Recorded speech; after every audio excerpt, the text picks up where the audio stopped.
Okay po. China pala ito eh. Ayaw po. Hala, wag mo nang kunin. Tingin 1 to 8 China block. pala yun. May new phone ka na. Okay na? Ayun pala, laki ng piston. Ayun po, pa-open na lang, tsaka dun sa baba po.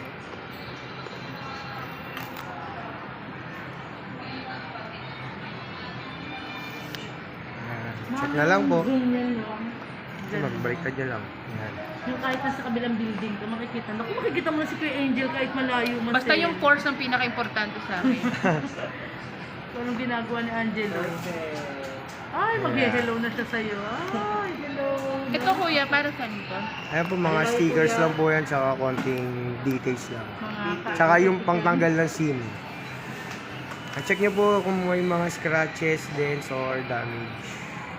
Sus, nadulas agad. Uy, Malinis naku, na. nahulog. Malinis naman.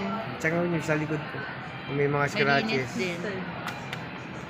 Kasi ko-connect na po natin sa internet, mag-run na po yung warranty niya.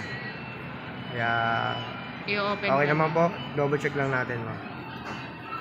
Medyo magpit si Apple sa mga scratches and dents.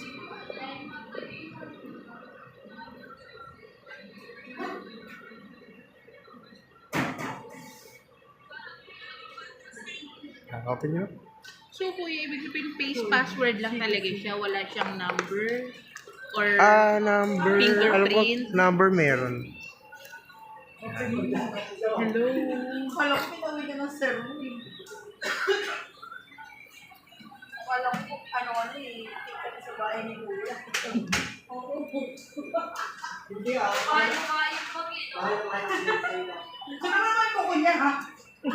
Talo pa yung kumain. Setup lang natin, ma. Setup ko lang po. Sige na kuya. Ay, paras kayong bag, sir. Tapos, Oo, paras kayo.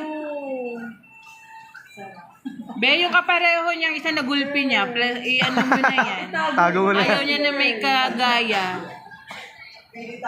Nasa ano pa, nasa hospital pa. Kakalaya lang nito dahil sa bag. Skip po muna yung mga password, ha. May natulog. Sige kuya, yan mo na lang muna para lang matest. Pero may mga Apple ID na po kayo. Ano ba yan, sir?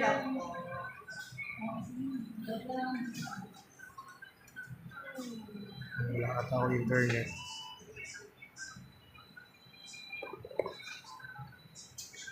Pero nga silang bag.